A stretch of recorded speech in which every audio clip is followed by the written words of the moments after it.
Une petite review vidéo rapide parce que j'avais oublié de vous en parler ces jours-ci. Donc, oubli coupable auquel j'essaie de remédier, c'est de vous parler de Suicide Squad avec un anglais irréprochable.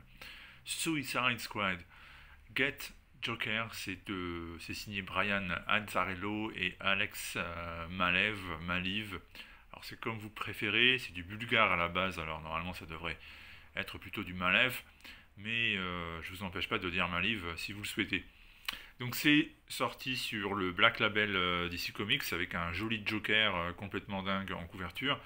Et l'intérieur... Alors attendez, je m'arrête tout de suite sur le Joker de la couverture pour vous montrer les petites cornes qu'a le Joker et que j'ai trouvé un peu ridicule. Alors, j'ai pas trop aimé ce truc. Donc Joker par Azzarello et Malev. Alors moi je vous dis tout de suite que cette histoire m'a intéressé en premier lieu parce que je suis fan du dessinateur bulgare et donc je m'attendais à y trouver ses dessins de grande classe et je suis pas déçu. Alors à ce niveau-là, évidemment, j'en ai eu pour mon argent parce que les dessins sont à la hauteur de ce que l'on souhaitait. Ici, vous avez une illustration qui n'est pas sans rappeler la terrible mort du Robin Jason Todd, dessiné d'ailleurs par les lecteurs, c'est eux qui ont eu le choix. Il y avait un sondage pour déterminer la vraie fin de l'histoire, un deuil dans la famille, et finalement, les lecteurs avaient décidé de s'en débarrasser. Pourquoi on parle de Jason Todd? Tout simplement parce qu'on retrouve l'ami Jason en prison. C'est là qu'il va être recruté par Amanda Waller, vous le savez, c'est celle qui dirige l'escouade suicide. Ça m'évitera comme ça de le prononcer dans un anglais approximatif ou dans un français trafiqué. Et Amanda Waller va lui proposer d'intégrer son équipe de criminels en sursis avec une petite bombe dans la tête prête à exploser si jamais ils ne respectent pas leur mission.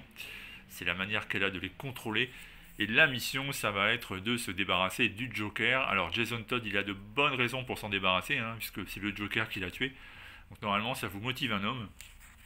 Et puis si vous me dites bah, comment ça se fait s'il l'a tué, qu'il est encore là aujourd'hui et qu'il va pouvoir prendre sa revanche, eh ben je vous répondrai, c'est les comics baby, cherche pas à comprendre. Les personnages ne sont jamais morts très longtemps, c'est une évidence.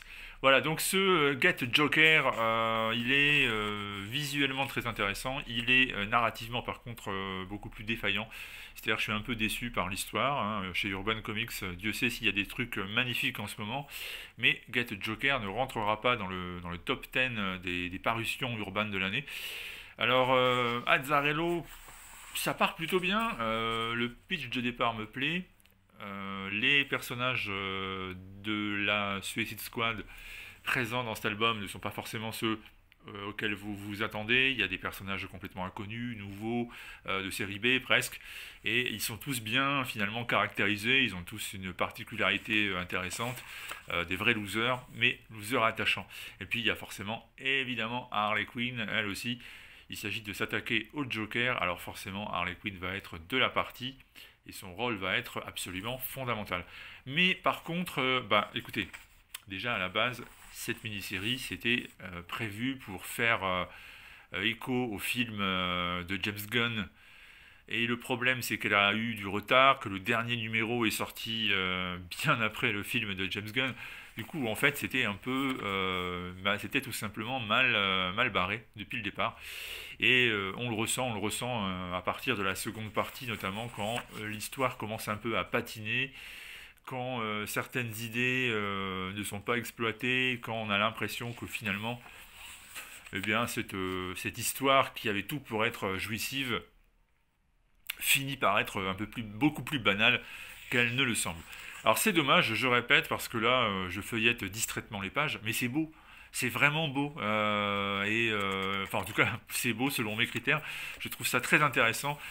Cette patine vraiment un peu volontairement salopée, ces images un peu crades, ce dessin qui retranscrit parfaitement les ambiances glauques dans lesquelles traînent ces personnages. Je suis fan, j'aime beaucoup.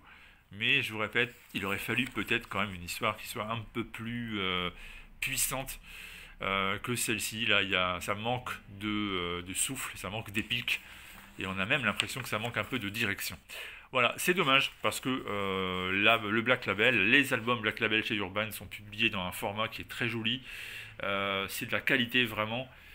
Ça méritait peut-être plus. Voilà. Donc bon, on va dire que c'est à réserver pour les fans du Joker, les fans de Harley Quinn, les fans de Jason Todd, les fans de Alex Maleev.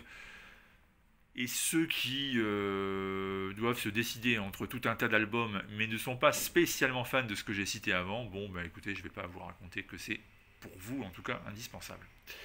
Indispensable par contre, suivre la petite chaîne qui n'en est pas une, c'est-à-dire vous abonner. A bientôt.